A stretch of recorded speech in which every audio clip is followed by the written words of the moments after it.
हाँ जी बेटा, good morning. Morning sir. Good morning sir. Good morning जी। Morning sir.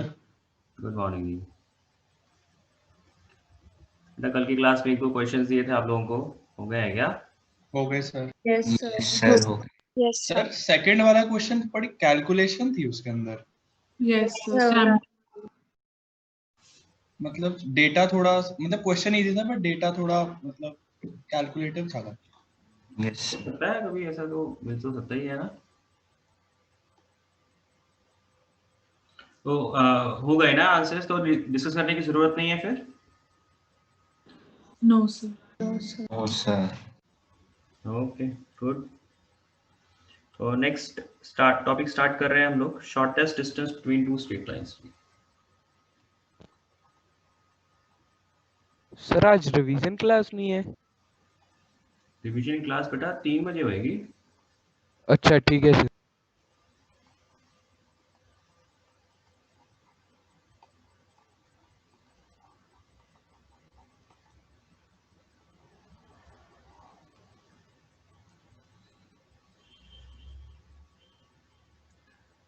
नेक्स्ट टॉपिक है shortest distance between two straight lines. देखिए, जब दो स्ट्रेट लाइंस के बीच का शॉर्टेस्ट डिस्टेंस आपने निकालना है तो इसमें दो केसेस की पॉसिबिलिटी है। केस वन है कि पैरेलल लाइंस,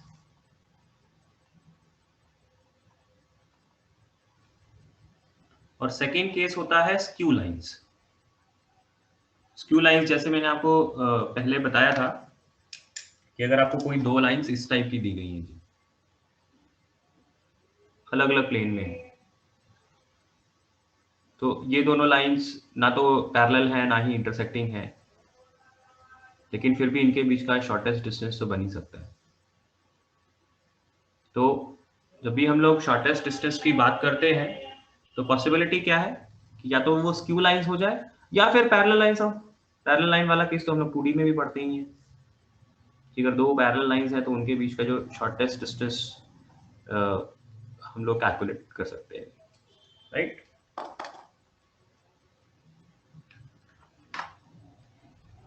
तो पहले हम लोग पहला जो केस हम लोग डिस्कस कर रहे हैं,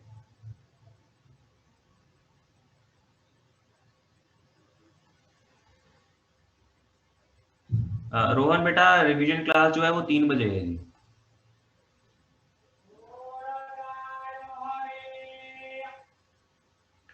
तो पहले हम लोग पैरेलल लाइंस की बात कर रहे हैं। अगर ये कोई दो पैरेलल लाइंस है जी, this is L1, this is L2।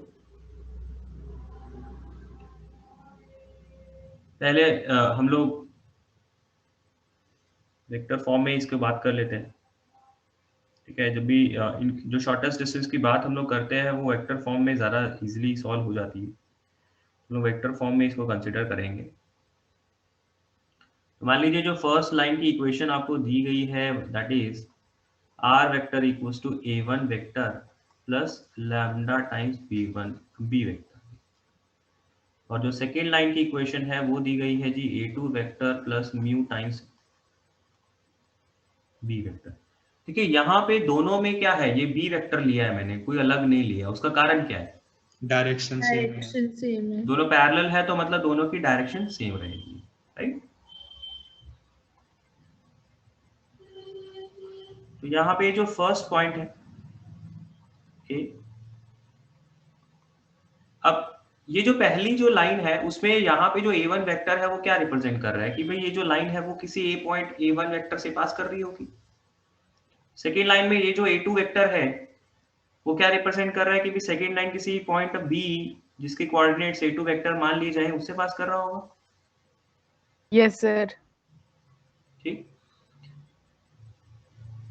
तो अब इन दोनों के बीच का अगर शॉर्टेस्ट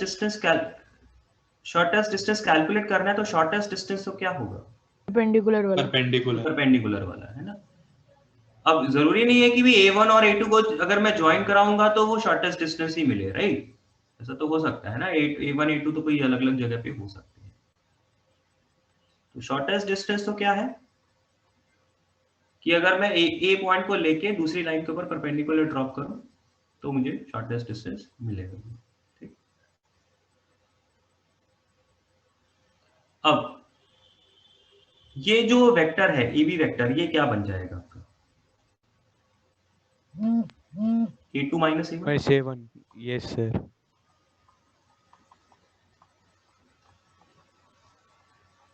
और ये एंगल बेटा अगर हम लोग थीटा मान लें, तो जो शॉर्टेस्ट डिस्टेंस है वो एक्चुअल में किसके बराबर होना चाहिए? A2 minus A1 sine sin theta A2 minus A। का मॉड का साइन। A2 माइनस A1 का mod into sine theta. Yes sir. Yes sir.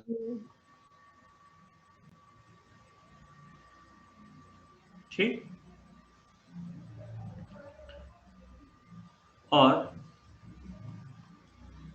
अब अगर मैं इस AB वेक्टर का इस B वेक्टर के साथ क्रॉस प्रोडक्ट करा दूं, AB वेक्टर मतलब A2 माइनस A1 वेक्टर का B वेक्टर के साथ अगर मैं क्रॉस प्रोडक्ट करा दूं और उसका मॉड कैलकुलेट करूं तो वो किसके बराबर होगा? A2 minus A1 into B into sine theta. तो जो शॉर्टेस्ट डिस्टेंस है वो ये बन गया, और मॉड ले आए तो इस तरीके से जो शॉर्टेस्ट डिस्टेंस की वैल्यू है वो बेटा किसके बराबर आ गई? A2 माइनस A1 का cross product with B vector का mod upon mod of B।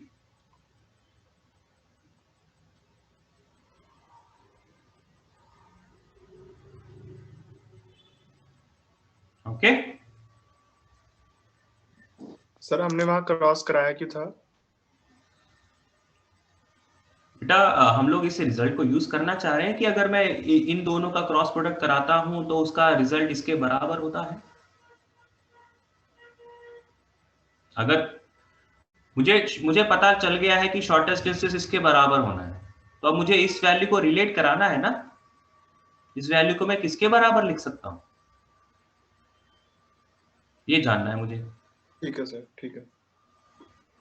ठीक है ना, मुझे पता लगा शॉर्टेस्ट डिस्टेंस इसके बराबर होगा और ये वैल्यू किसके बराबर होगी, ये रिलेट करने का ट्राई कर रहा हूं। तो मैंने देखा कि भाई अगर मैं इन दोनों वेक्टर्स का क्रॉस प्रोडक्ट करा लूं और उसका मॉड ले लूं तो वो ये इसके बराबर होता है। तो basically mod of A2 minus A1 into sine theta इसके बराबर हो जाता है, इसके बराबर हो जाता है।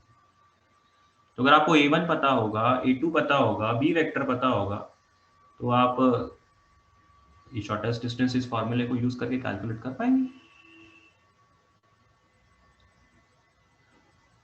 ठीक, यस सर। तो जब शॉर्टेस्ट डिस्टेंस निकालने की बात आती है तो ज्यादातर केसेस में हम लोग ना ये वाला वेक्टर फॉर्म वाला मेथड यूज करते हैं। अगर आपको कार्टेशियन फॉर्म में भी लाइन दी गई है तो बेटर है आप इस फॉर्मूले को याद रखें और वेक्टर फॉर्म में लाइंस की इक्वेशन लिख के और ये वाला फॉर्मूला लगा लें। ठीक है, if lines are parallel. Although मैं एक सेकेंड मेथड भी आप लोगों को करवा देता हूं कि जस्ट इन केस आपको ये फॉर्मूला याद ना रहे तो सेकेंड मेथड भी एक बार आप जरूर देख लीजिए। सेकेंड मेथड क्या है?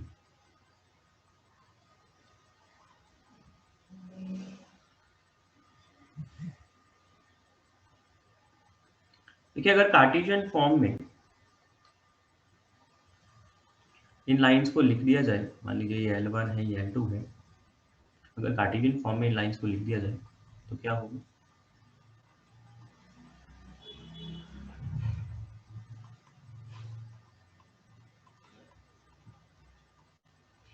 ये पहली लाइन होगी, ये कुछ दूसरी लाइन होगी,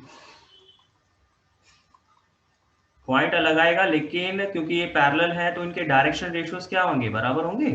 इसलिए ABC यहाँ पे यूज कर रहा हूं तो यहाँ पे भी ABC यूज कर रहा हूं। ओके, तो जैसे ऊपर वाला जो पॉइंट लिखा हुआ है, जो ऊपर वाली वैल्यूज है वो पॉइंट को रिप्रेजेंट कर रही है कि भी जो लाइन है वो x1, y1, z1 पॉइंट से पास कर रहा होगा, और ये वाला जो लाइन है वो point B which is x2, y2, z2 से पास कर रहा होगा। तो अगेन ये दोनों पॉइंट है, इन दोनों पॉइंट के बारे में आपको पता है, तो इन दोनों के बीच का जो शॉर्टेस्ट डिस्टेंस है वो कैसे निकलेगा? मैं क्या बोल सकता हूं कि भाई अगर मैं ए से इस लाइन के ऊपर परपेंडिकुलर ड्रॉप करूं तो परपेंडिकुलर ड्रॉप करके मुझे जो एम पॉइंट मिल जाएगा, मैं सबसे पहले इस एम पॉइंट के कोऑर्डिनेट्स एज्यूम कर लूंगा। लेट एम बी कितना, x2 प्लस ए लैम्डा, इसको लैम्डा के बराबर करके इसके कोऑर्डिनेट्स एज्यूम कर रहा हूं, y2 plus b lambda, z2 plus c lambda. ठीक,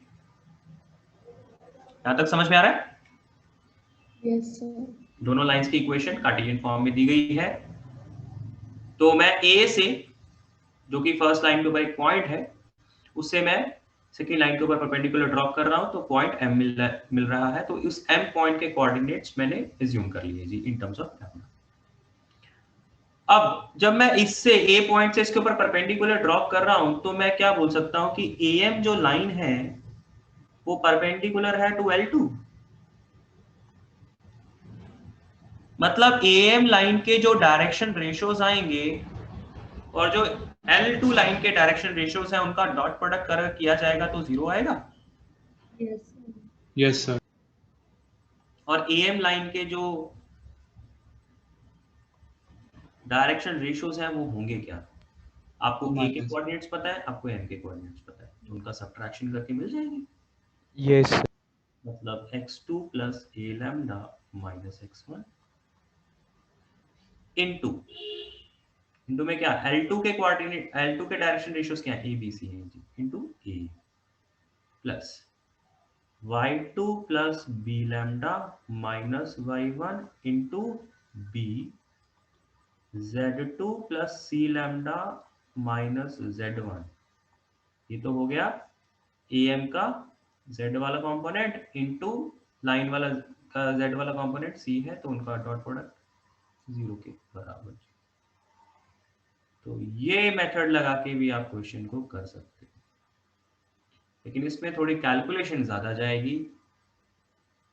तो पहले आपको लैम्डा निकालना पड़ेगा, जब लैम्डा निकल जाएगा आपको पॉइंट m मिलेगा, फिर a और m का डिस्टेंस फॉर्मूला लगा के आप ये शॉर्टेस्ट डिस्टेंस कैलकुलेट करेंगे। तो इस मेथड में आपको थोड़ा लेंथी जाएगा, लेकिन समझना ये भी इजी है। तो मैं आपको यही सजेस्ट करूंगा कि अगर आपको फॉर्मूला याद रहता है तो आप शॉर्टेस्ट डिस्टेंस वाला फॉर्मूला याद रखें vector form. Okay, yes sir. सबको समझ में आया है? किसी को दिक्कत? नो। अब बेटा हम लोग करेंगे second case which is Q lines.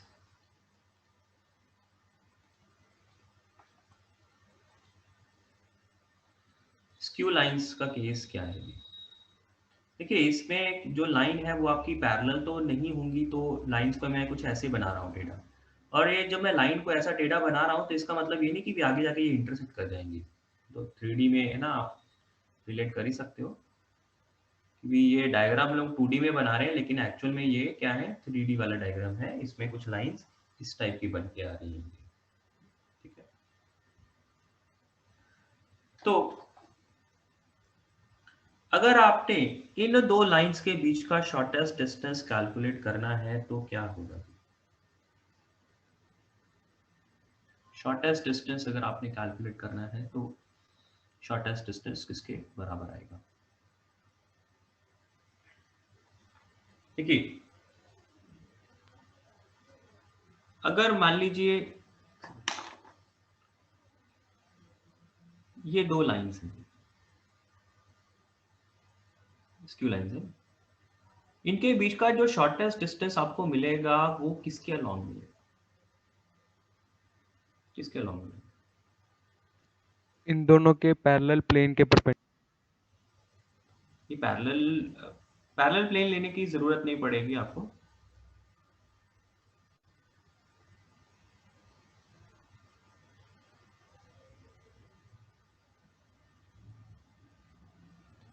इनके तो बीच इन दोनों का डिस्टेंस आपको मिलेगा, वो मिलेगा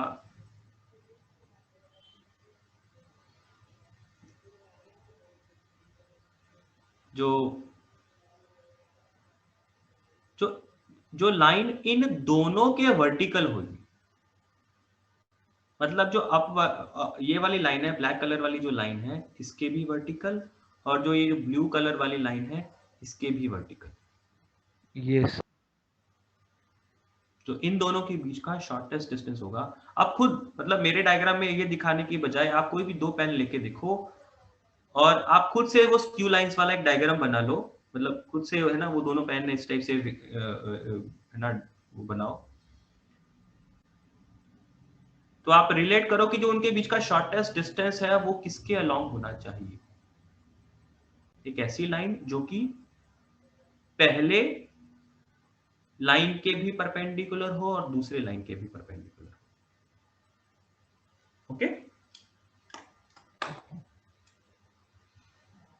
तो यहां पे फिर से हम लोग इसको वेक्टर फॉर्म में ही कंसिडर करेंगे। अगेन यहाँ पे भी हम लोग वेक्टर फॉर्म में ही पढ़ते हैं। उसका कारण क्या है, वेक्टर फॉर्म में हमारे लिए फॉर्मूला बन जाता है। फर्स्ट लाइन है r vector equals to a1 vector plus lambda times b1 vector, second line है a2 vector plus mu times b2 vector भी। तो इन दोनों के बीच का जो शॉर्टेस्ट डिस्टेंस है वो हमने बाय लॉजिक क्या बनाया कि the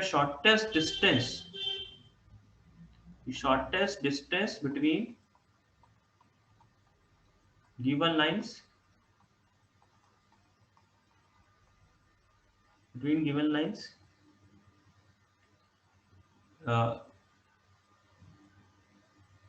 will be corresponding to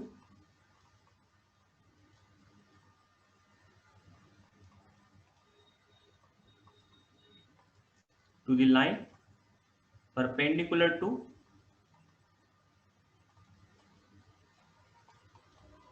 both the given lines।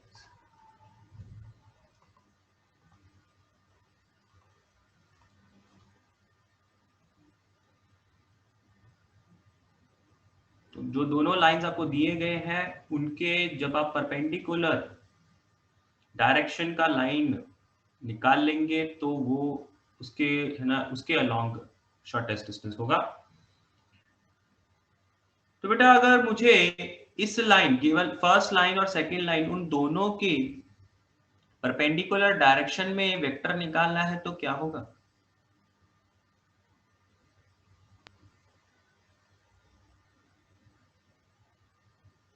Perpendicular distance अगर निकालना है, मान लीजिए ये मैं दोबारा से ये डायग्राम बना रहा हूँ, ये दोनों लाइंस हैं, this is L1 this is L2।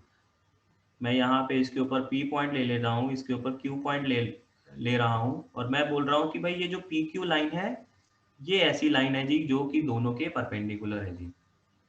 ठीक है, तो जो PQ लाइन है वो PQ लाइन किसके पैरेलल होगी? PQ लाइन किसके पैरेलल होगी? B1 cross B2। इन दोनों लाइंस का जो डायरेक्शंस है उनका क्रॉस प्रोडक्ट करा देंगे क्या?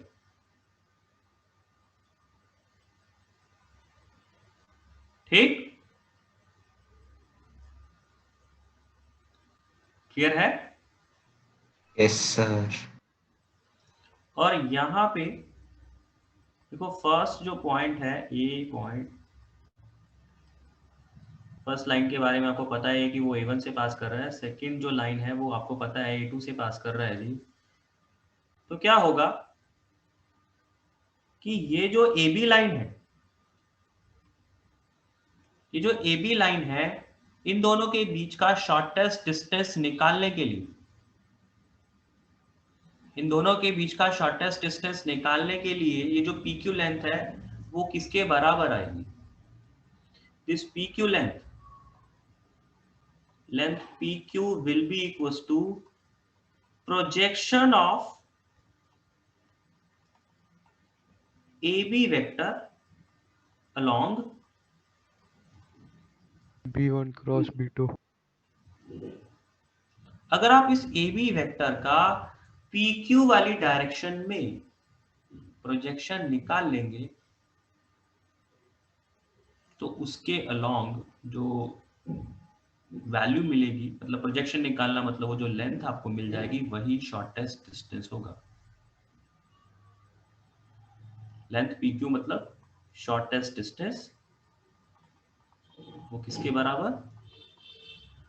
Projection along AB vector along PQ vector. Okay, देखिए इस प्रोजेक्शन को कैसे समझा जा सकता है। राइट ट्रायंगल बन रहा है 3D में। राइट ट्रायंगल की है ना जरूरत खैर पड़ेगी नहीं। मान लीजिए ये दोनों लाइंस थी, ठीक है, ये पहली लाइन है और ये दूसरी लाइन है जो नीचे वाली लाइन है वो सेकंड लाइन है, ठीक है। आपने इनका शॉर्टेस्ट डिस्टेंस निकालना है, तो आप क्या करेंगे? आप इस चीज को समझने के लिए क्या करेंगे कि जो दोनों लाइंस हैं, फर्स्ट लाइन के अलोंग भी आप एक प्लेन बना लेंगे। मतलब आप एक ऐसा प्लेन बनाएंगे जो कि फर्स्ट लाइन से पास करेगा, मतलब पूरा का पूरा लाइन उस प्लेन के अंदर आएगा, और आप सेकेंड लाइन के कॉरस्पॉन्डिंग भी एक प्लेन बना लेंगे, और ये दोनों प्लेन आपस में क्या होंगे? एक दूसरे के पैरेलल होंगे। Yes, sir. आप एक काम, मतलब इस चीज को समझने का मैं आपको बोल रहा हूं कि आप ये जो प्रोजेक्शन वाली बात है उसको समझने के लिए आप क्या कर सकते हैं? आप फर्स्ट लाइन जो है उससे पास होने वाला भी प्लेन बना लेंगे, जो सेकेंड लाइन है उससे पास होने वाला भी प्लेन बना लेंगे, और ये दोनों प्लेन्स आपस में क्या होंगे जी? पैरेलल होंगे, ठीक है। तो जब ये दोनों प्लेन्स मैंने बना लिए तो आपके लिए सिचुएशन कैसी हो जाएगी? सिचुएशन कैसी हो जाएगी? कुछ ऐसी हो जाएगी। Yes, sir. Yes. जो ऊपर वाली लाइन थी वो ऊपर वाले प्लेन में यहाँ ना ऊपर वाला प्लेन उसके लिए बना लिया, जो नीचे वाली लाइन है उसके लिए ये वाला प्लेन बना लिया। तो जो उन दोनों लाइंस के बीच का शॉर्टेस्ट डिस्टेंस मिलना है वो किसके, वो कैसा मिलेगा? इन दोनों प्लेन्स के बीच का जो शॉर्टेस्ट डिस्टेंस है, परपेंडिकुलर डिस्टेंस, उसके बराबर होगा। Yes, sir. Yes, sir. अब आप इसमें ये देखो कि अगर मैं पहले प्लेन में यहां पे कोई पॉइंट ले लूं, दूसरे प्लेन में जो पॉइंट है वो कहीं पे भी आ जाए ना, कि इस प्लेन में कहीं पे भी आ जाए। अगर इन दोनों प्लेन्स के बीच का जो परपेंडिकुलर डिस्टेंस निकालना पड़ेगा तो मैं क्या करूंगा? क्या करूंगा? इन दोनों प्लेन्स के बीच का परपेंडिकुलर डिस्टेंस निकालना पड़ेगा कि वो जो दोनों पॉइंट ऊपर वाले प्लेन में भी लाई कर रहा है एक पॉइंट, नीचे वाले प्लेन में भी एक पॉइंट है जी, तो उन दोनों के बीच का डिस्टेंस का perpendicular project.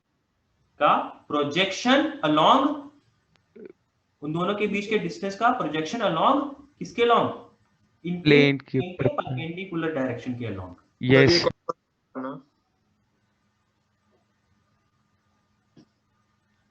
ठीक सर ये दोबारा बता दो। बेटा, मैं आपको है ना अभी जो डायग्राम है ना, इसको ऐसे विजुअलाइज कराना थोड़ा मुश्किल पड़ रहा है क्योंकि मैं कॉपी दोनों को एक साथ नहीं रख सकता है, ठीक है। आप इसको थोड़ा ऐसे रिलेट करो कि मैंने जो एक लाइन है वो मेरे ऊपर वाले प्लेन के अंदर लाई कर रही है, एक लाइन नीचे वाले प्लेन के अंदर लाई कर रही है, ठीक है। Yes sir. अब जब लाइन ऊपर वाले प्लेन में लाई कर रही है तो उसके अंदर एक पॉइंट भी तो पता है हमें, A1 पॉइंट पता है ना? यस सर, और नीचे बी है। नीचे B पॉइंट है ना? तो अगर ऊपर वाले प्लेन में एक पॉइंट प्रेजेंट है A, नीचे वाले प्लेन में पॉइंट B प्रेजेंट है, चाहे टेढ़ा भी प्रेजेंट है, तो उन दोनों के बीच का जो डिस्टेंस आएगा, उन दोनों के बीच का जो डिस्टेंस आएगा उसका प्रोजेक्शन निकालना पड़ेगा किसके लॉन्ग? वर्टिकल के लॉन्ग। अब प्लेन्स के बीच का शॉर्टेस्ट डिस्टेंस के लॉन्ग। हाँ ठीक है सर। मतलब मैं यहाँ पे डायग्राम अगर अब थोड़ा सा देखें, रिलेट करें 3D में, फिर से आपको विजुअलाइज करना पड़ेगा। मान लीजिए ये पहला प्लेन है, ये दूसरा प्लेन है, यहाँ पे पॉइंट ए है, यहाँ पे पॉइंट बी है। तो अगर ये ए बी वेक्टर है तो इसका प्रोजेक्शन हमें किसके अलॉन्ग निकाल लेना चाहिए? हमें इसके वर्टिकल के अलॉन्ग निकाल लेना चाहिए ना।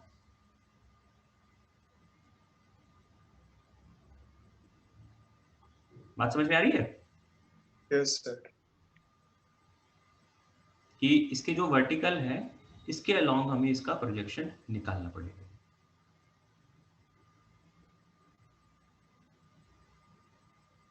बाकी मैं आप लोगों को ये सजेस्ट करूंगा कि भी है ना, इस चीज को थोड़ा विजुअलाइज करने के लिए आप खुद 2 कॉपीज लें ना, उनको ऊपर नीचे रखें और वहां पे रिलेट करें कि भाई एक पॉइंट आपका ऊपर वाले प्लेन में, एक पॉइंट नीचे वाले प्लेन में, तो उन दोनों के बीच का जो डिस्टेंस है उसका अगर मैं वर्टिकली प्रोजेक्शन निकालूंगा तो वो क्या रिप्रेजेंट करेगा? उन दोनों प्लेन के बीच का डिस्टेंस रिप्रेजेंट करेगा। Okay, clear? तो अब ए बी वेक्टर का अगर आप PQ के अलॉन्ग अगर प्रोजेक्शन निकालना चाह रहे हैं तो प्रोजेक्शन किसके बराबर होती है? कि अगर वेक्टर A2 माइनस A1 का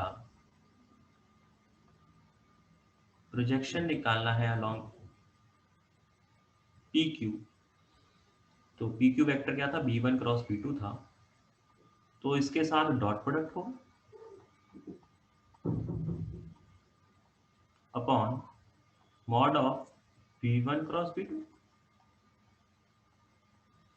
अगर किसी वेक्टर का किसी दूसरे वेक्टर के ऊपर प्रोजेक्शन निकालना पड़े तो क्या करना होता है कि जिसके ऊपर प्रोजेक्शन निकालना है उसके साथ उसका डॉट प्रोडक्ट करा दिया जाता है और फिर डिवाइड कराया जाता है कि जिसके ऊपर आप प्रोजेक्शन निकाल रहे हैं उसके मॉड से, राइट? समझ में आया है? Yes, sir. तो शॉर्टेस्ट डिस्टेंस का बेटा यहाँ पे फिर फॉर्मूला बन क्या गया? अब ये 3 वेक्टर है क्या? एक A2 माइनस A1, एक B1 और एक B2। तो क्या मैं ये बोल सकता हूँ कि A2 minus A1, B1 and B2 इन तीनों का STP बन गया है अपॉन B1 क्रॉस B2 का मॉड। ये शॉर्टेस्ट डिस्टेंस का फॉर्मूला है फॉर स्क्यू लाइंस। तो ये फॉर्मूला भी आप लोगों ने याद रखना है।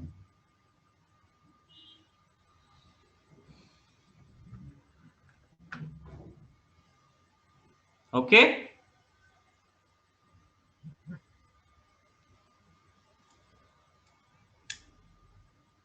फॉर्मूला याद रहेगा?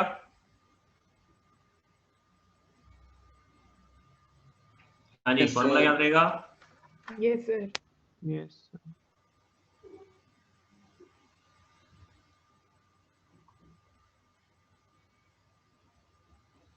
अब इसी का जो दूसरा मेथड है, ठीक है, वो भी जैसा हमने पैरेलल लाइंस के लिए मेथड पढ़ा था वैसा ही कुछ है कि भी जब आपको फर्स्ट लाइन दी गई है, मान लीजिए फर्स्ट लाइन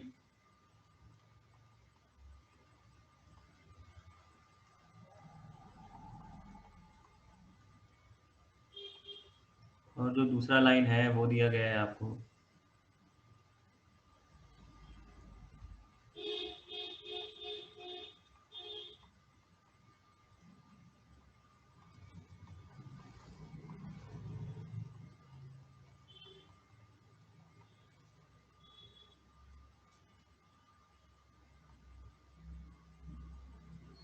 तो जैसे थ्योरी में हमने ये तो पढ़ ही लिया कि भाई जो इन दोनों के बीच का शॉर्टेस्ट डिस्टेंस है वो किसके अलॉन्ग होगा? एक ऐसी लाइन जो कि दोनों के परपेंडिकुलर होगी। तो हम लोग मान लेते हैं कि जो शॉर्टेस्ट डिस्टेंस है वो इस PQ लाइन के कॉरेस्पॉन्डिंग मिल रहा है।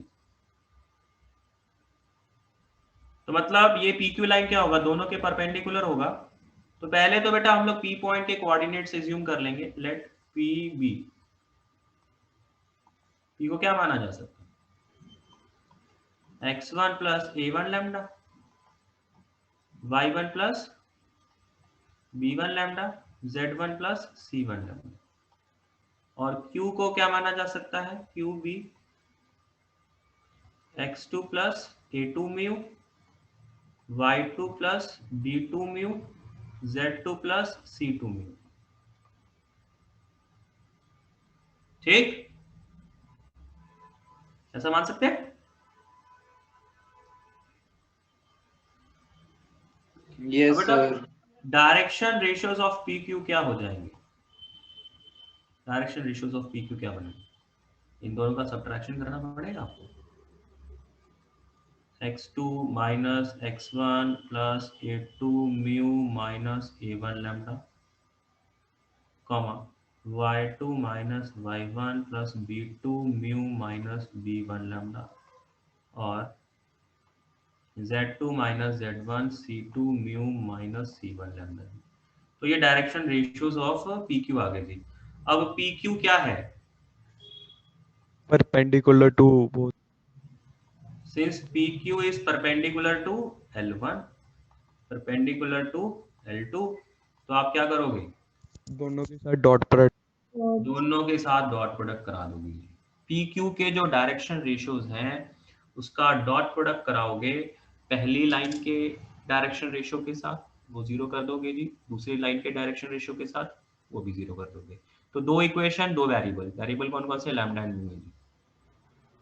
तो वहां से लैम्डा और म्यू निकाल के आपको पी और क्यू के पॉइंट्स मिल जाएंगे और फिर डिस्टेंस फॉर्मूला लगा के वो डिस्टेंस निकल जाएंगे। Okay, yes. ये मेथड अगेन है ना लंबा पड़ता है, तो शॉर्टेस्ट डिस्टेंस के लिए भी, स्क्यू लाइंस के लिए भी अगर आप वो फॉर्मूला याद रखेंगे तो ज्यादा अच्छा है।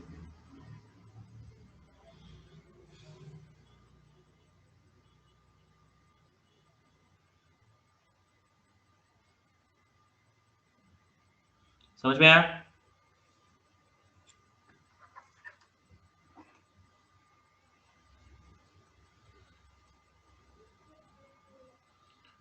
अब नेक्स्ट बेटा हम लोग बात करते हैं जो कि इंपॉर्टेंट है, कंडीशन फॉर कोप्लेनर लाइंस।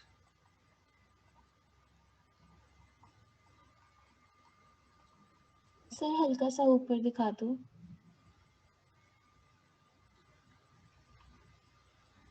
हो गया सर।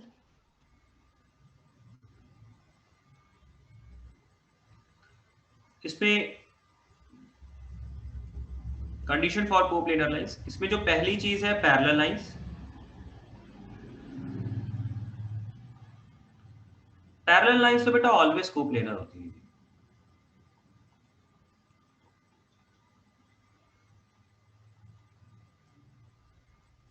अगर पैरेलल लाइंस है तो डेफिनेटली वो कोप्लेनर की होंगी।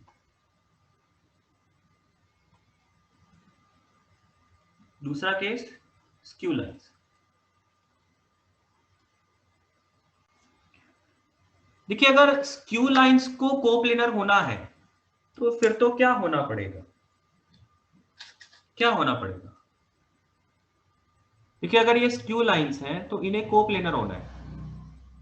तो जब ये स्क्यू है इसलिए तो वो सेम प्लेन में लाइन नहीं कर रहे, उनके बीच का शॉर्टेस्ट डिस्टेंस आ रहा है कुछ। अगर ये दोनों प्लेन ये स्क्यू लाइंस है, ये दोनों सेम प्लेन में आ जाएं तो फिर ये क्या हो जाएंगी? इंटरसेक्टिंग हो जाएंगी। अगर ये स्क्यू लाइंस कोप्लेनर हो जाएंगी तो एक्चुअल में ये क्या बन जाएंगी? सेम प्लेन के अंदर वो इंटरसेक्टिंग बन जाएंगी। देखिए जब हम लोग एक्स वाई प्लेन की बात करते हैं, है ना, जब 3D के बारे में बात ही नहीं होती, सिर्फ 2D के बारे में बात होती है, तब हम लोग क्या पढ़ते हैं? या तो लाइंस या तो पैरेलल होंगी या फिर इंटरसेक्टिंग होंगी, और तो कुछ होगा नहीं। कोइंसिडेंट का तो मतलब ही चलो सेम लाइन ही होता है, तो उसको हम लोग अलग से डिस्कस नहीं करते। लेकिन अदरवाइज क्या होता है कि या तो पैरेलल या इंटरसेक्टिंग। तो पैरेलल का केस तो हम लोग कंसीडर कर नहीं रहे हैं, तो फिर 2D में क्या रह जाता है? एक प्लेन के अंदर क्या रह जाता है? लाइंस इंटरसेक्टिंग वाला केस बच जाता है। तो ये जो स्क्यू लाइंस है ये एक्चुअल में क्या हो जाएंगी? इंटरसेक्टिंग हो जाएंगी। और जैसे ही वो इंटरसेक्टिंग होंगी तो उनके बीच का शॉर्टेस्ट डिस्टेंस क्या हो जाएगा? जीरो। जीरो। तो अगर स्क्यू लाइंस जो है वो कोप्लेनर है तो उनका शॉर्टेस्ट डिस्टेंस जीरो, और शॉर्टेस्ट डिस्टेंस अगर जीरो हुआ तो मतलब जो STP निकाला था आपने न्यूमरेटर में, वो STP क्या होना पड़ेगा? 0. This is a condition for two lines to be coplanar. अगर पैरेलल है तो डेफिनेटली कोप्लेनर होंगी ही होंगी। और ऑल्दो अगर आप तब भी STP निकालने जाएंगे ना, तो ये B1 और B2 दोनों के B1 B2 क्या हो जाएंगे? सेम हो जाएंगे, क्योंकि दोनों की डायरेक्शन सेम है। तो STP पैरेलल लाइन के केस में भी STP तो 0 आएगा ही आएगा। तो स्क्यू लाइंस के केस में STP का 0 होना जरूरी हो जाएगा। पैरेलल लाइंस के केस में STP ऑटोमेटिकली 0 आएगा।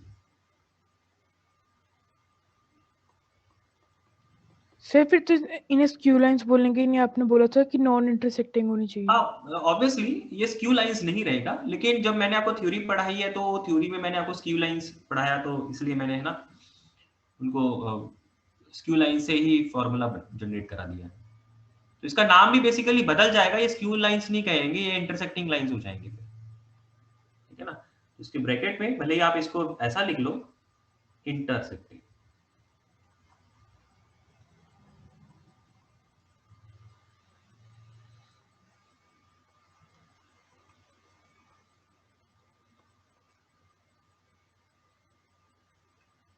ओके,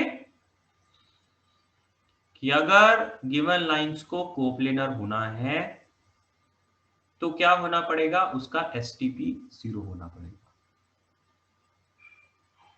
अगर पैरेलल है तो STP वैसे ही 0 आ जाएगा। स्क्यू लाइंस होंगी तो STP का जो शॉर्टेस्ट डिस्टेंस 0, मतलब STP 0 करना पड़ेगा। और वहां से जैसे कंडीशन फॉर कोप्लेनर लाइंस आता है, कहना आपको नॉर्मली इसमें क्वेश्चंस कैसे रहते हैं कि भी आपको एक वेरिएबल k दे दिया या लैम्डा दे दिया और आपको बोल दिया कि भी इस k की वैल्यू निकाले ताकि ये दोनों लाइंस आपकी क्या हो जाए, कोप्लेनर हो जाए। तो ये STP वाला फॉर्मूला लगा के आप उसे 0 कर देंगे और वो वेरिएबल कैलकुलेट कर लेंगे। ओके, सर स्क्यू लाइंस का दो अलग अलग प्लेन में होना जरूरी होता है क्या? बिल्कुल, अगर स्क्यू लाइंस है तो दो अलग अलग प्लेन में होंगी। तो वो स्क्यू नाम बनाया है उसी वजह से गया है।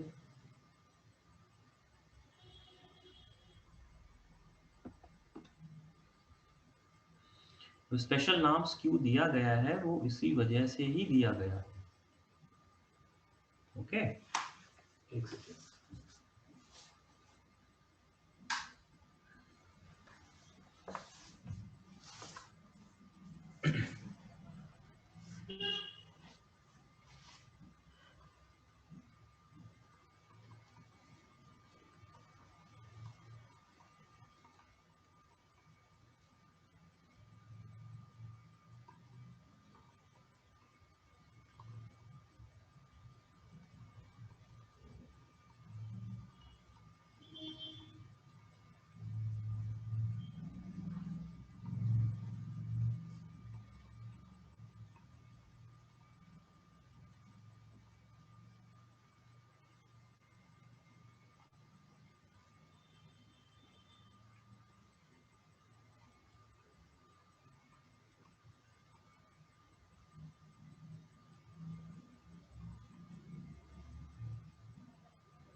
हाँ जी बेटा, करिए फर्स्ट क्वेश्चन। शिवम,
जीरो आ रहा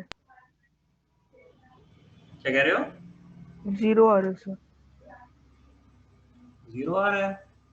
आपने कौन सा फॉर्मूला लगाया? सर वो स्क्यू लाइंस का वेक्टर वाला। क्या ये स्क्यू लाइन है? सर तो पैरेलल 16 लाइन रूट में 29 नहीं सर, पैरेलल लाइंस है। सर 5 अंडर रूट ऑफ 5/29 आ रहा है। यस ये आ सर, रहा है। यही आ रहा है। यस सर, यही आ रहा है। ओके। सर सेकंड क्वेश्चन में दो दो पैरामीटर्स इकट्ठे कैसे, y की वैल्यू 3 माइनस लेमडा एस।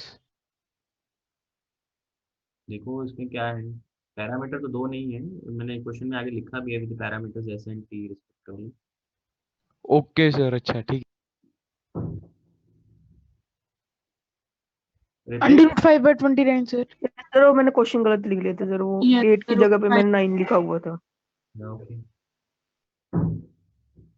ये जो फर्स्ट क्वेश्चन है उसमें जो दोनों लाइंस हैं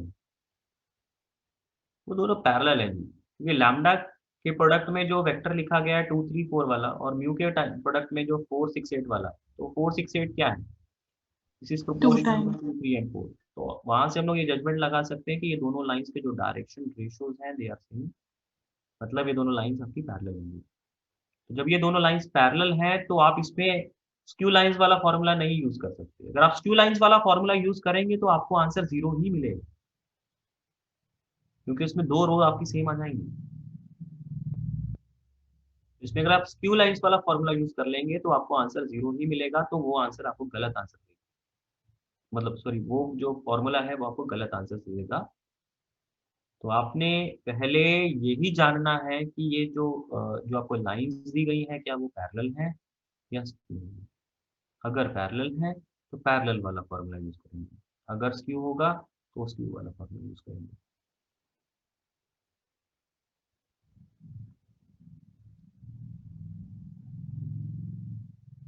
सिक्सटीन बाय रूट 29 आ रहा है। लोगों का आंसर जो आ रहा है 5/√29, मतलब √5/√29 आ रहा है। Yes yes yes sir. Yes sir यही आ रहा है।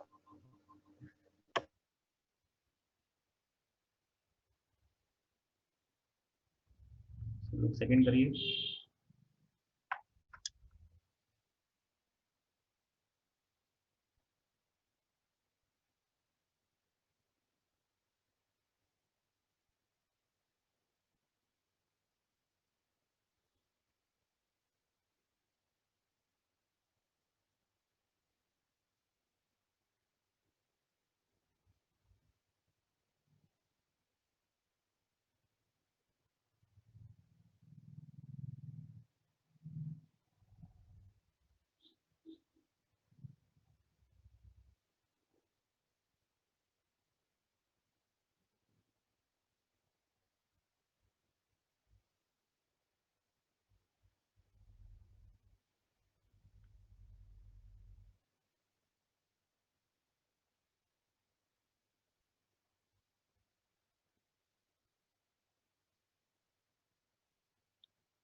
सर 2 है अगले का। वो आ रहा है okay.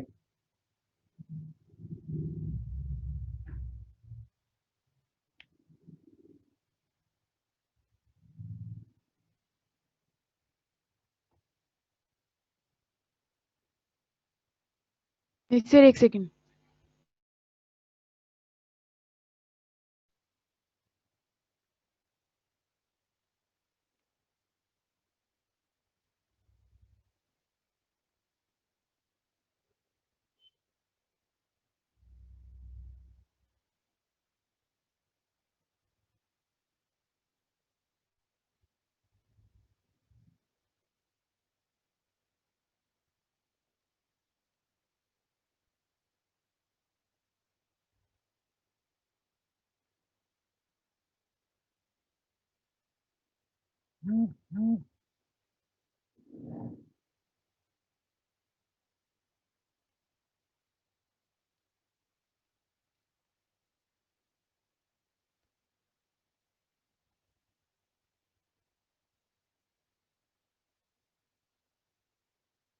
Sir lambda -2। Okay yes yes lambda minus yes sir -2। Sir -2 आ रहा है। यस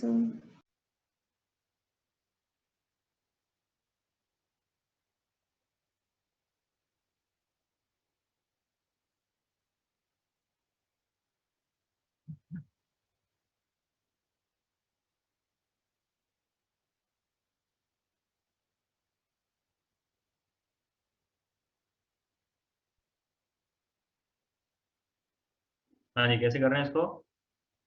सर एलिमिनेट कर देंगे एस और टी को मतलब कार्टेशियन कोऑर्डिनेट फॉर्म में लिख देंगे लाइन की इक्वेशन, फिर कंपेयरिंग से हो जाएगा। देखिए जब मैंने x को s के टर्म्स में, y को भी s के टर्म्स में, z को भी s के टर्म्स में लिखा है, तो बेसिकली मैंने x को भी एक पैरामीटर के टर्म्स में, y को भी उसी पैरामीटर, z को भी उसी पैरामीटर के टर्म्स में लिखा है। तो इन तीनों को एक अनदर वेरिएबल के टर्म्स में लिख दिया है। तो अगर मुझे x, y और z का आपस का रिलेशन चाहिए तो मैं क्या करूंगा? तीनों में से s की वैल्यू निकाल लूंगा। तो पहले से s की वैल्यू क्या आएगी? x + 1 आएगी। दूसरे में से s की वैल्यू क्या आएगी? y -3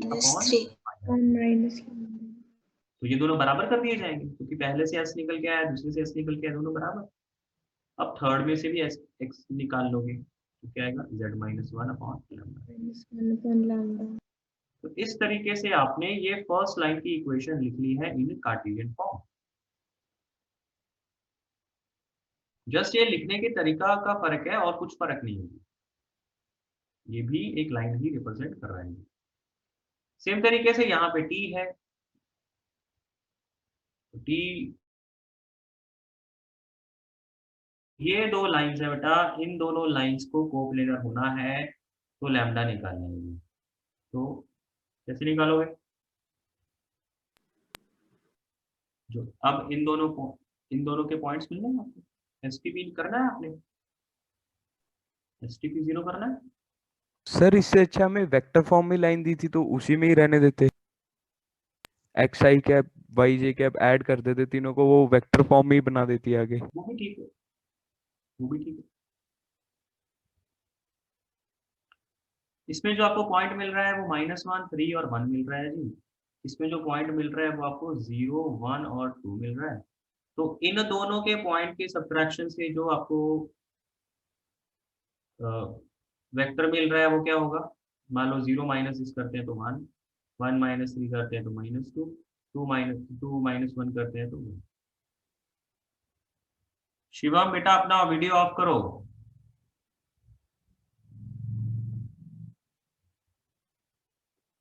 ठीक, और नेक्स्ट रो में क्या होता है? फर्स्ट लाइन के डायरेक्शन रेशियोज होते हैं, तो 1 माइनस लैम्डा। सेकेंड में क्या होता है जी, मतलब सॉरी थर्ड रो में क्या होता है? सेकेंड लाइन के डायरेक्शन रेशियोज हो जाते हैं। इन सब का एसटीपी आप 0 कर देंगे। ठीक है, तो सीधा सीधा क्या है कि अगर आपने दो लाइंस को कोप्लेनर बनाना है तो एक वेक्टर तो उन दोनों पॉइंट के सब्ट्रैक्शन से आ जाएगा। एक वेक्टर पहली लाइन का डायरेक्शन बताएगा, एक वेक्टर दूसरी लाइन का डायरेक्शन बताएगा। तो अब ये तीन वेक्टर्स क्योंकि कोप्लेनर होने हैं तो तीन वेक्टर्स के कोप्लेनर होने की कंडीशन STP = 0, ये चीज यहाँ पे बन के आ जाती है। थ्योरी जो हमने वेक्टर्स में पढ़ी है कि अगर STP 0 होगा तो तीन वेक्टर्स कोप्लेनर हो जाएंगे, तो यहाँ पे भी वही चीज बन के आ रही है कि एक वेक्टर तो आपको दोनों पॉइंट के सब्ट्रैक्शन से मिल रहा है, एक वेक्टर आपको पहली लाइन का डायरेक्शन रिप्रेजेंट कर रहा है और एक वेक्टर दूसरी लाइन का डायरेक्शन रिप्रेजेंट कर रहा है। तो ये तीनों के तीनों एक ही प्लेन में लाई कर रहे हैं, तो इनका STP होगा 0। तो उस तरीके से हम लोग इसे सॉल्व कर रहे हैं। अब यहाँ से आपको लैम्डा की वैल्यू निकाल लेंगे। क्या आ रही है लैम्डा की वैल्यू? -2 अगर ये -2 आ रही है तो इसका मतलब है कि भाई इस वैल्यू पे ये दोनों बराबर होने पड़ेंगे, मतलब दोनों लाइंस को पैरेलल होना पड़ेगा। इंटरसेक्टिंग हो नहीं पाएगा, सिर्फ पैरेलल की कंडीशन यहाँ पे बन के आ रही है। कोप्लेनर जरूर है, लेकिन कोप्लेनर होने के साथ साथ में ये इंटरसेक्टिंग नहीं बनेगा, पैरेलल नहीं बनेगा। ओके,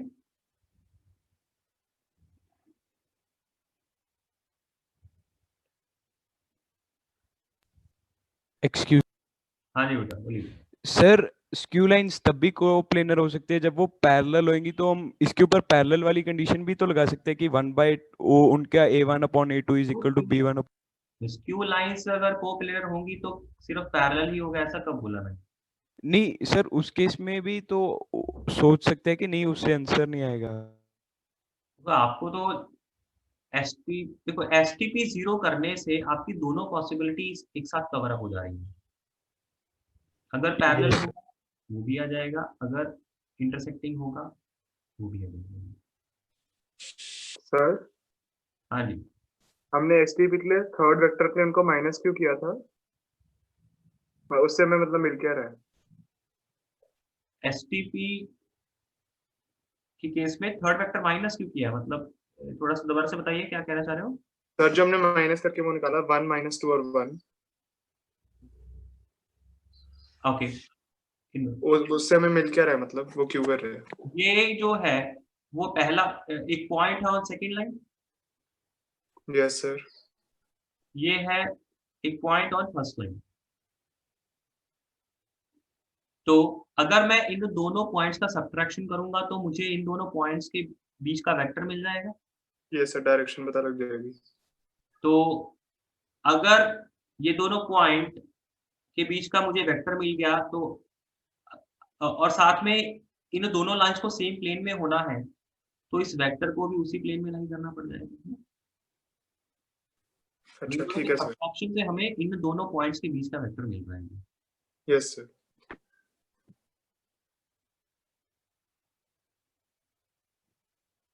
ओके, आगे चले। यहाँ तक किसी को कोई दिक्कत है क्या?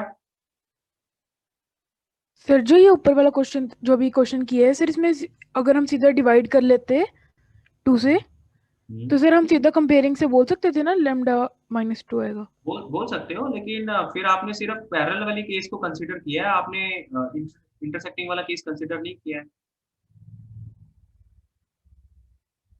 Yes sir. कि आप इस बात को समझिए, जब आप एसटीपी को 0 करते हो आपका पैरेलल और इंटरसेक्टिंग दोनों एक साथ सॉल्व हो जा रहा है। जैसी लैम्डा की वैल्यू आएगी वहां से आपको पता लग जाएगा कि ये इंटरसेक्टिंग है या पैरेलल है। या कई बार ऐसा भी हो सकता है कि आपको लैम्डा की 2 वैल्यूज आ रही है, एक वैल्यू वो पैरेलल को रिप्रेजेंट कर रही हो, दूसरी वैल्यू वो इंटरसेक्टिंग को रिप्रेजेंट कर रही है। वो तो क्वेश्चन हमारा ऐसा है कि जिसमें हमें सिर्फ लैम्डा की -2 वैल्यू आ रही है, जिससे वो सिर्फ पैरेलल वाला केस बन के आ रहा है। तो वैल्यूज ऐसे ही है, क्वेश्चन ऐसा दिया गया है। तो आप तो सारी पॉसिबिलिटी सोच के चलेंगे ना। आपको क्या पता कि भी ये 2 लाइंस के कोप्लेनर होने की वजह क्या हो सकती है, इंटरसेक्टिंग होगी या पैरेलल होगी। Yes sir.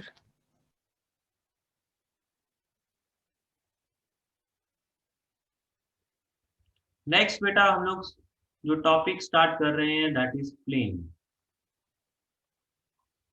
अभी तक जो हमने 3D में बातें करी थी वो लाइंस के लिए करी थी कि एक लाइन की इक्वेशन कैसे निकालनी है, फिर पैरेलल लाइन उनके बीच का एंगल, फिर एक पॉइंट का लाइन से distance, image, foot of perpendicular, अब आज की क्लास में शॉर्टेस्ट डिस्टेंस, ये सब बातें हमने एक लाइन के लिए करी है। अब हम लोग बात करेंगे एक प्लेन की। सबसे पहले उसकी जो डेफिनेशन है या जनरल इक्वेशन जिसको हम लोग बोल सकते हैं, general equation of a plane, वो क्या है?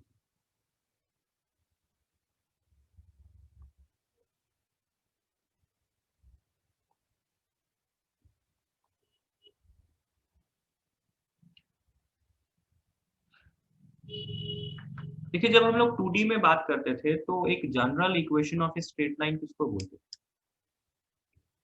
ax plus by plus c equals to 0.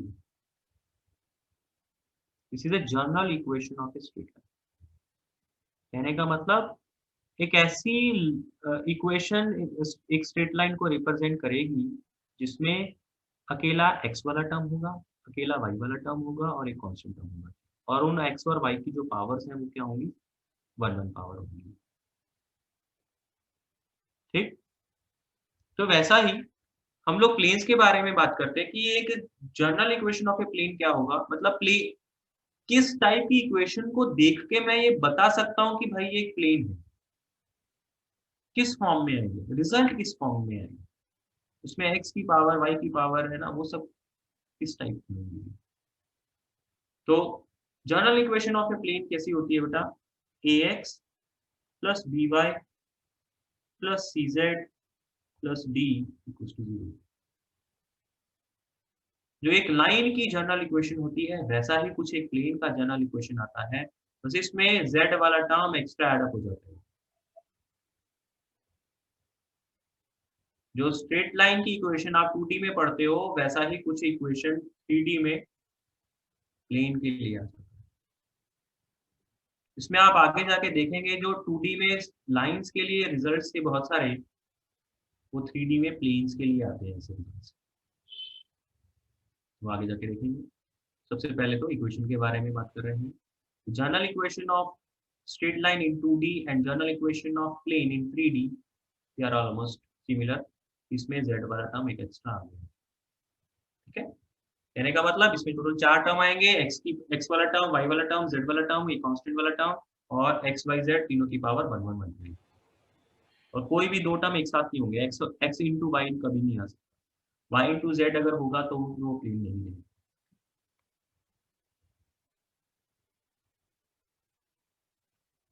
Simply मैं इसको बोल सकता हूँ first degree equation in 3 values.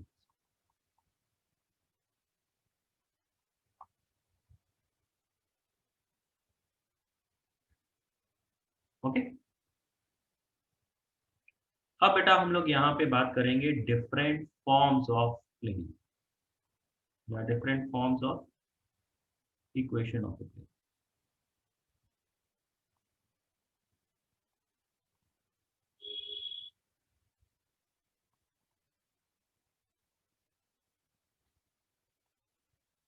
Different forms का क्या मतलब होता है? लाइंस में भी पढ़ते हैं हम लोग, 2D में भी 3D में भी पढ़ा है। क्या मतलब था कि आपने एक प्लेन की वहां पे एक लाइन की इक्वेशन निकाल ली थी, तो जैसे ही क्वेश्चन की इंफॉर्मेशन होगी उस इंफॉर्मेशन को यूज करके हम लोग लाइन की इक्वेशन निकाल लेते हैं।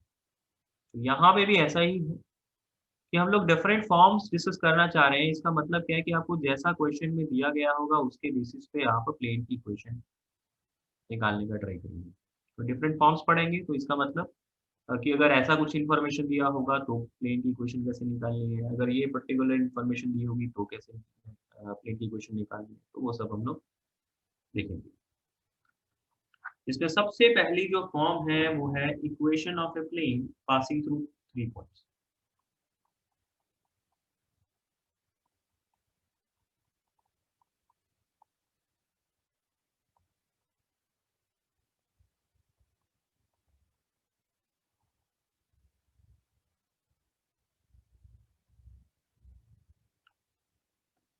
देखिए, एक प्लेन की इक्वेशन निकालने के लिए मैं एक कॉमन सा है ना, एक सिंपल सा एक थंब रूल मैं आपको बता देता हूँ। वो जो थंब रूल है वो हम लोग आगे जाके है ना, यहाँ पे है ना हम लोग 7-8 डिफरेंट फॉर्म्स पढ़ेंगे, तो उन सारे के सारे डिफरेंट फॉर्म्स में जो कॉमन चीज है वो वैसी ही अप्लाई हो रही है। अगर आपको किसी एक प्लेन की इक्वेशन निकालनी है तो आप क्या करते हैं, आप उस प्लेन में कोई 3 वेक्टर निकालने का ट्राई करेंगे। उस प्लेन में 3 वेक्टर्स निकालने का ट्राई करेंगे, और अगर आपने 3 वेक्टर निकाल लिए तो उनका एसटीपी क्या करना पड़ेगा? 0 करना पड़ेगा। यस। और ऑब्वियसली वो जो 3 वेक्टर होंगे उनमें से एक वेक्टर आपका वेरिएबल वेक्टर होगा, एक वेक्टर वेरिएबल वेक्टर होगा। अगर तीनों ही कांस्टेंट होंगे फिर तो एक्स वाई जेड मिलेगा ही नहीं आपको। तो आप अगर एक प्लेन की इक्वेशन निकालना चाहते हैं तो आपकी कोशिश क्या रहेगी कि मैं उस प्लेन में 3 वेक्टर निकाल लूं जिसमें एक वेरिएबल वेक्टर होगा, बाकी दोनों कांस्टेंट होंगे, और उन तीनों वेक्टर्स का मैं एसटीपी 0 कर दूं।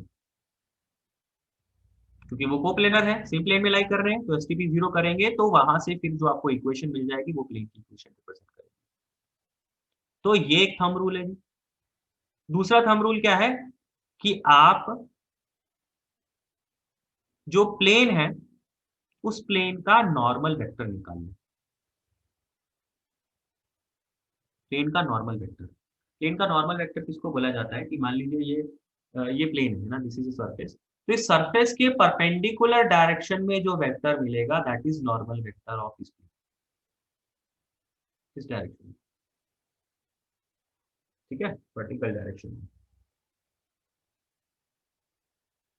तो अगर आपको ये वर्टिकल डायरेक्शन वाला वेक्टर पता है तो एक वेक्टर तो आप क्या करेंगे,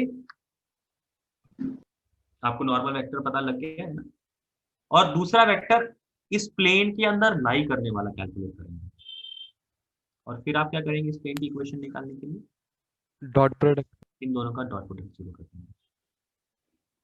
ऑब्वियसली जो वेक्टर आप उस प्लेन के अंदर निकालेंगे वो एक वेरिएबल वेक्टर होगा, ताकि वो वेरिएबल वेक्टर और इस वेक्टर का आप डॉट प्रोडक्ट करके और जीरो करेंगे। तो ये दो चीजें हैं, जितने भी आप फॉर्म्स पढ़ेंगे वो सारे के सारे अल्टीमेटली मिला जुला के इन्हीं दोनों में कन्वर्ट हो। कि अगर आपको प्लेन का नॉर्मल वेक्टर पता लग जाए और उस प्लेन के अंदर वाला एक वेक्टर पता लग जाए तो उनका डॉट प्रोडक्ट जीरो कर दीजिए, पहली चीज। दूसरी चीज कि आप एक प्लेन के अंदर 3 वेक्टर निकाल लें और तीनों वेक्टर का एसटीपी जीरो कर दें, वहां से प्लेन की इक्वेशन निकल जाएगी। तो ये जो जितने भी फॉर्म्स पढ़ेंगे अल्टीमेटली हर एक फॉर्म को रिलेट करने का तरीका या है ना, किस पर्टिकुलर डायरेक्शन में हमने चलना है, वो डायरेक्शन ये दोनों है। ओके, तो सबसे पहली form, equation of a plane passing through 3 points. जैसे एक लाइन के लिए आपको 2 पॉइंट की जरूरत होती है, तो वैसे ही एक प्लेन की इक्वेशन, एक यूनिक प्लेन कैलकुलेट करने के लिए आपको कम से कम 3 पॉइंट चाहिए। अगर आपको सिर्फ 2 ही पॉइंट दिए होंगे तो फिर उनसे एक सिंगल प्लेन नहीं, आपको इनफाइनाइट प्लेन मिल सकता है। क्या ये आप रिलेट कर सकते हो? ऐसा सोच सकते हैं ना कि अगर सिर्फ मुझे 2 ही पॉइंट दिए होंगे तो फिर मैं एक नहीं 2 इनफाइनाइट प्लेन इसमें से पास यस सर, यस सर। ठीक है ना। मान लीजिए ये जो पेन है इसका ये जो एंड है ये पहला पॉइंट है जी, और ये जो एंड है ये दूसरा पॉइंट है जी। तो इससे इन दोनों पॉइंट से पास होने वाले प्लेन निकालने हैं, तो फिर मैं कितने प्लेन निकाल सकता हूँ? बहुत सारे निकाल सकता हूँ। एक तो ये आ जाएगा, ऐसा कर दूंगा, रोटेट करते चले जाएं। इसी के अबाउट हम लोग रोटेट करते जाएंगे। तो इस तरीके से हमें जब 2 पॉइंट दिए होंगे तो फिर आपको एक यूनिक प्लेन नहीं मिलेगा, आपको 3 पॉइंट कम से कम चाहिए एक यूनिक प्लेन निकालने। तो equation of a plane passing through 3 points. तो मान लीजिए ये प्लेन आपने, इस प्लेन की इक्वेशन आपने निकाल ली है और इसमें आपको एक पॉइंट बेटा ए दिया गया है, x1 y1 z1, एक पॉइंट बी दिया गया है x2 y2 z2, और एक पॉइंट सी दिया गया है x3 y3 z3। तो इस प्लेन की इक्वेशन निकालनी, तो इस प्लेन की इक्वेशन निकालने के लिए आप क्या करेंगे, एक वेरिएबल पॉइंट, एक वेरिएबल पॉइंट ई मान लेंगे which is x, y, z। तो अब AP vector, AB vector and AC vector ये तीनों क्या हो गए? कोप्लेनर हो गए। अगर ये कोप्लेनर है तो इनका एसटीपी क्या होगा? 0 हो जाएगा। x minus x1 y minus y1 z minus z1 x2 minus x1 y2 minus y1 z2 minus z1 x3 minus x1 y3 minus y1 z3 minus सबका एसटीपी 0 करती है। तो जब आप इसको सिंप्लीफाई करेंगे तो सिंप्लीफाई करके जो आपको वैल्यूज मिलेगी, जो इक्वेशन मिलेगी वो general equation of a plane जैसी होगी। उसमें x का टर्म होगा, उसकी पावर भी 1 ही रहेगी जी, y वाला टर्म होगा उसमें कुछ कोएफिशिएंट होगा, y की पावर 1 रहेगी, z वाला टर्म होगा उसमें कुछ कोएफिशिएंट होगा, z की पावर भी 1 रहेगी एंड कांस्टेंट होगा। Okay, yes. और अगर आपको कोई भी 3 पॉइंट्स दिए गए हैं तो उन तीनों पॉइंट से डेफिनेटली एक प्लेन जरूर पास करेंगे। ऐसा कभी नहीं हो सकता कि आपको 3 पॉइंट दिए गए हैं और वो एक प्लेन में ना लाई करें, ऐसा कभी नहीं होगा। ठीक है, वो आप इस इक्वेशन से ही जज कर सकते हो। देखो ये जो मैंने आपको मेथड बनाया है ये तो हर बार ही लगेगा ही लगेगा, ये तो सबके लिए वैलिड होगा, ठीक है।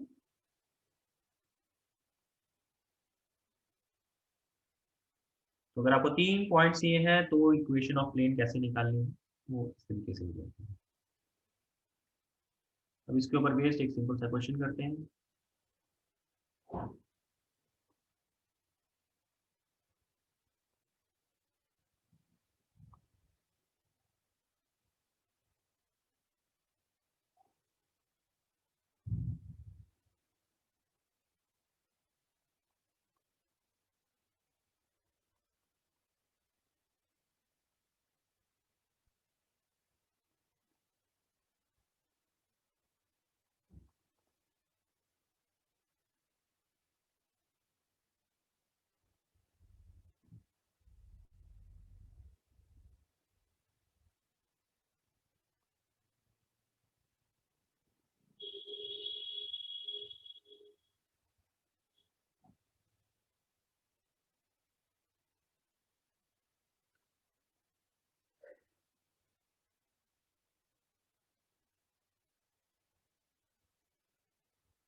हाँ जी बेटा, क्या आंसर आ रहा है?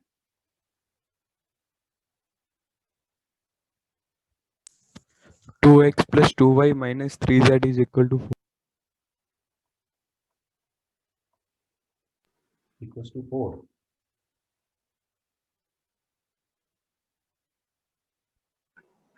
सर मेरा तो अलग आ रहा है थोड़ा सा। सर मेरा अलग तो आ रहा है। 3y आ आ रहा रहा है है। सर थोड़ा, यस सर 2x 3y आ रहा है। सर 2y की जगह 3y आ रहा है और 4 की जगह 5। 5 आ रहा है sir. Yes sir. Yes sir. Yes sir. ऐसा? यस सर यही। यस सर यही आ रहा है। यस सर यही आ रहा है। यस जैसे यही आ रहा है सर, वही है।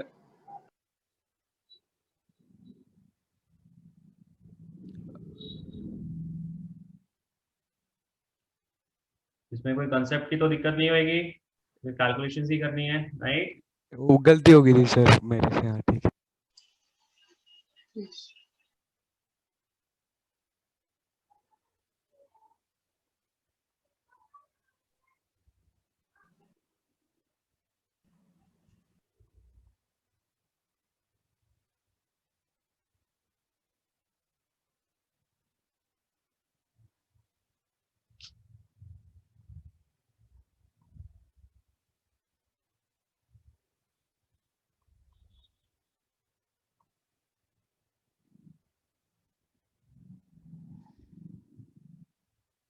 हाँ जी, क्वेश्चन हो गया सबका? आगे चल सकते हैं?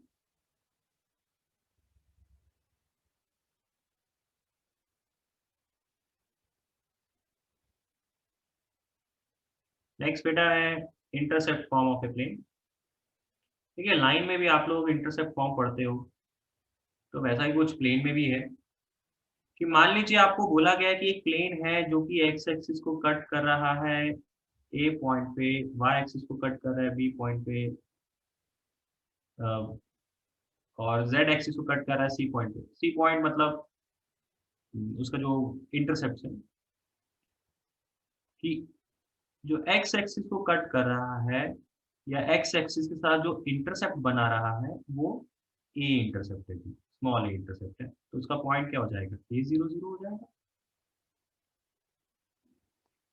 अगर आपको प्लेन के बारे में ये बताया गया है कि वो एक्स एक्सिस को एक्स एक्सिस के ऊपर ए इंटरसेप्ट फॉर्म कर रहा है, इसका मतलब वो एक्स एक्सिस को जो कट कर रहा है उसका पॉइंट है जी ए 0 0। वाई एक्सिस के बारे में बोला गया है कि वो वाई एक्सिस पे Y intercept sorry B intercept form कर रहा है, तो इसका मतलब कौन से पॉइंट से पास कर रहा होगा? 0 बी 0 से। और मान लीजिए आपको बोला गया कि जो थर्ड जेड एक्सिस है उसको वो सी पॉइंट पे कट कर रहा है, और उसका जो इंटरसेप्ट है वो है सी, स्मॉल सी। दैट मीन्स उसके ऊपर फिर वो पॉइंट कौन सा बन जाएगा? 0 0 सी। Okay,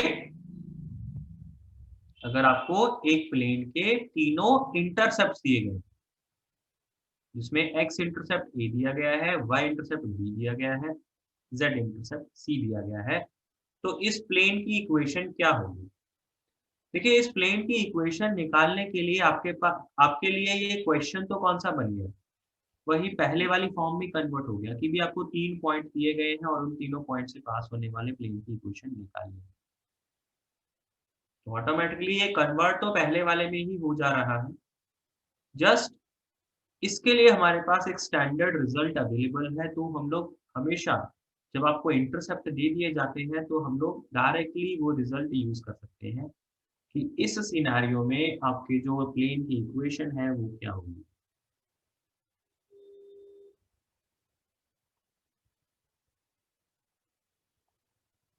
x by a, y by b, z by c equals to 1। ये आंसर आता है। अगर आपको x इंटरसेप्ट दिया है, y इंटरसेप्ट दिया है, z इंटरसेप्ट दिया है, तो जो प्लेन की इक्वेशन बनेगी वो ये बनेगी।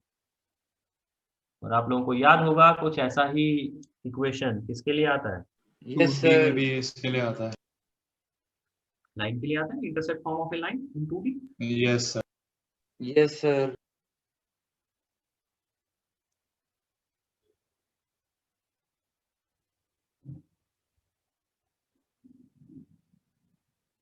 नेक्स्ट आगे चल रहे हैं। Vector equation of a plane passing through a point and normal to a given vector।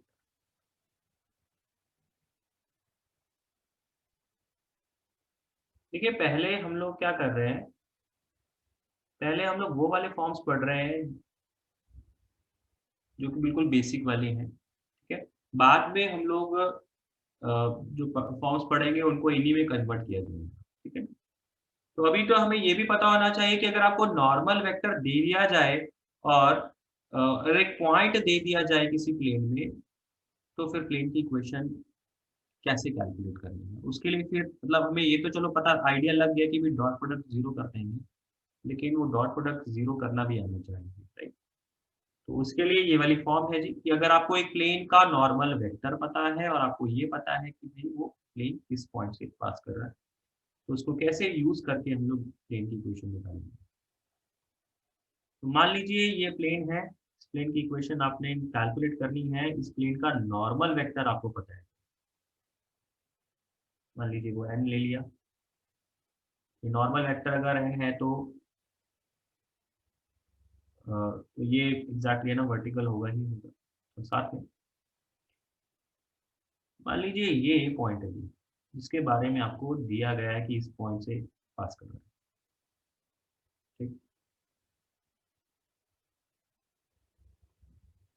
तो आपने इस प्लेन की इक्वेशन निकालनी है जिसमें पॉइंट ए पता है और नॉर्मल वेक्टर है पता है।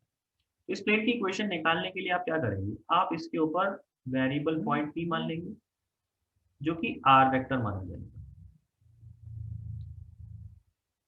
देखिए, जब भी आपने कोई P point variable point consider करना होता है तो वेक्टर फॉर्म में तो आप हमेशा उसे आर वेक्टर ही एज्यूम करके चलते हैं, और जब कोऑर्डिनेट फॉर्म में यूज करना होता है तो एक्स वाई जेड मान लिया जाता है। जैसे मैंने जो पहली दोनों फॉर्म्स पढ़ाई आपको, उसमें आपको पॉइंट दिए गए थे, या ये दूसरी फॉर्म इंटरसेप्ट फॉर्म है, तो उसमें हम लोग जो वैल्यूज हमें दी गई है और जो आंसर भी निकाल रहे हैं वो समहाउ कार्टेशियन फॉर्म का आंसर है, वैल्यूज भी हमें उसी फॉर्म में दी गई। जो थर्ड है उसमें जो ज्यादातर इंफॉर्मेशन है वो वेक्टर फॉर्म में है, इसीलिए हम लोग इसको सॉल्व करने के लिए भी वेक्टर वाला कंसेप्ट ही लगाएंगे। और बाद में जाके ये भी देखेंगे कि अगर आपको प्लेन कार्टेशियन फॉर्म में दिया गया होगा तो उसे वेक्टर फॉर्म में कैसे कन्वर्ट किया जाएगा, अगर वेक्टर फॉर्म में दिया गया होगा तो कार्टेशियन फॉर्म में कैसे कन्वर्ट किया जाएगा। तो जहाँ पे इस क्वेश्चन में जो है या इस फॉर्म में जो ज्यादातर इंफॉर्मेशन वो वेक्टर फॉर्म में है, तो वेक्टर फॉर्म में ही हम लोग इसको रिलेट करेंगे, तो आंसर क्या आएगा।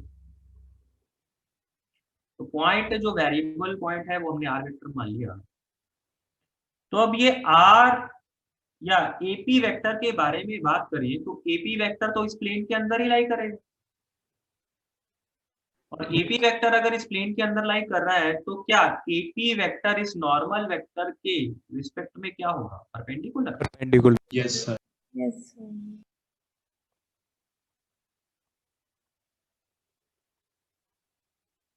तो अगर ये परपेंडिकुलर है तो मतलब इसके साथ अगर मैं डॉट प्रोडक्ट कराऊं नॉर्मल वेक्टर का, 0, that means r dot n is equals to a dot n।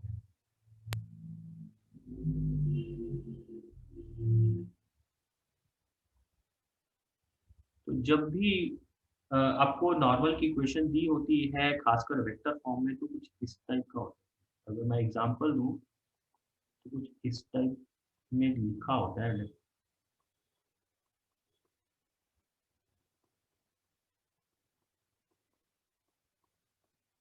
ऐसे कुछ लिखा होता है। ये अगर ऐसी कोई इक्वेशन लिखी है ना तो इसका ऑटोमेटिक मीनिंग है ये प्लेन की इक्वेशन रिप्रेजेंट कर रहा है, जिसमें ये वाली वैल्यू क्या रिप्रेजेंट करेगी, नॉर्मल। नॉर्मल वेक्टर रिप्रेजेंट कर रही है। और जो दूसरी वैल्यू 17 दिया है ये basically a dot n represent कर देगा, a डॉट n के बराबर वाली वैल्यू है। तो यहाँ से हमें है ना, जब यहाँ से नॉर्मल वेक्टर आप निकाल चुके होंगे तो n वेक्टर निकाल चुके होंगे, तो वो a पॉइंट निकालने में इसका हेल्प हो सकता है इस वैल्यू। ओके,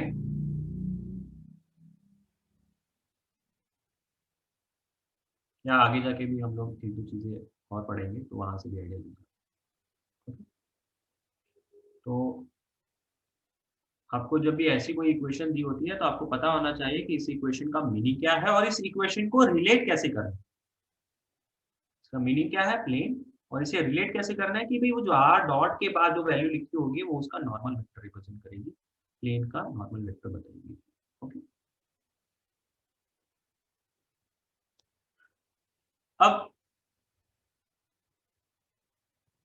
इसी चीज को अगर हमें है ना कार्टेशियन में भी कन्वर्ट करना पड़े, मान लीजिए ऐसा कुछ क्वेश्चन है अब इसे कार्टेशियन में भी कन्वर्ट करना पड़े तो कैसे कन्वर्ट किया जाएगा।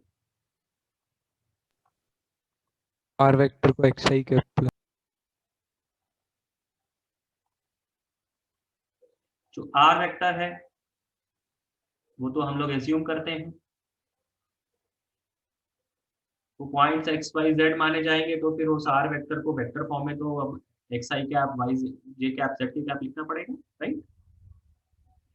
और एन वेक्टर जो दिया गया होगा वो मान लेते हैं n1i, कुछ इस फॉर्म का दिया गया होगा जी।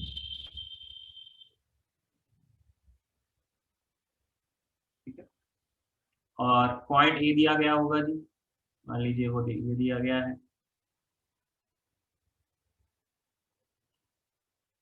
तो आंसर क्या है आर डॉट एन, मतलब n1x n2y n2z sorry n3z equals to a1n1 A2 a2n2 A3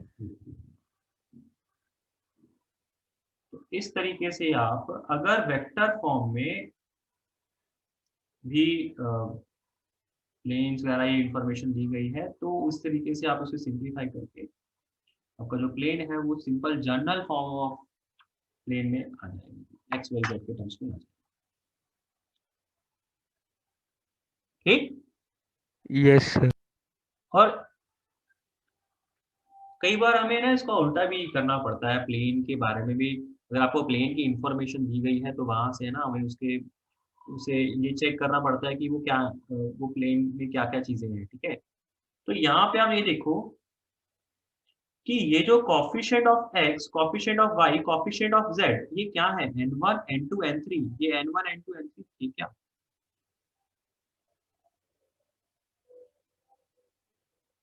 n1 n2 n3 थे क्या, जो नॉर्मल वेक्टर था उसके कंपोनेंट थे।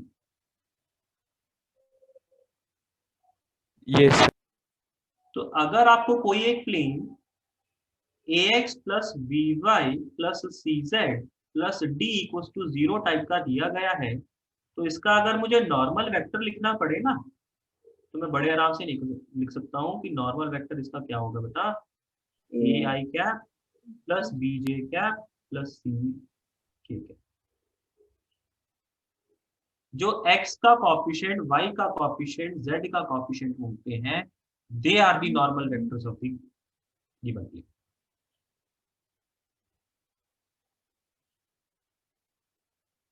ओके, समझ में आया। तो यहाँ पे ये दोनों चीजें बहुत इंपॉर्टेंट थी कि अगर आपको इस फॉर्म में प्लेन की इक्वेशन लिखी है वेक्टर फॉर्म में तो आप उसे क्या रिप्रेजेंट करेंगे, उसका मीनिंग क्या होगा कि भाई ये वाली वैल्यू नॉर्मल वेक्टर रिप्रेजेंट करेगी। और उसे अगर कार्टेशियन फॉर्म में लिखना है तो बेटा आर वेक्टर को आप एक्स आई वाई जे जेड के मान के सिंप्लीफाई करके आप आगे बढ़ जाए। और अगर आपको प्लेन इस फॉर्म में लिखा है तो वहां से अगर आपको पता करना पड़े कि इसका नॉर्मल वेक्टर क्या होगा तो coefficient of X, coefficient of Y, coefficient of Z आपके नॉर्मल वेक्टर फॉर्म करेंगे। ओके,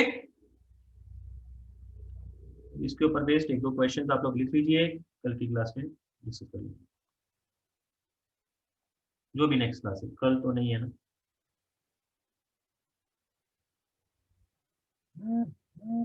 एक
ये दोनों क्वेश्चंस करिएगा कल की क्लास।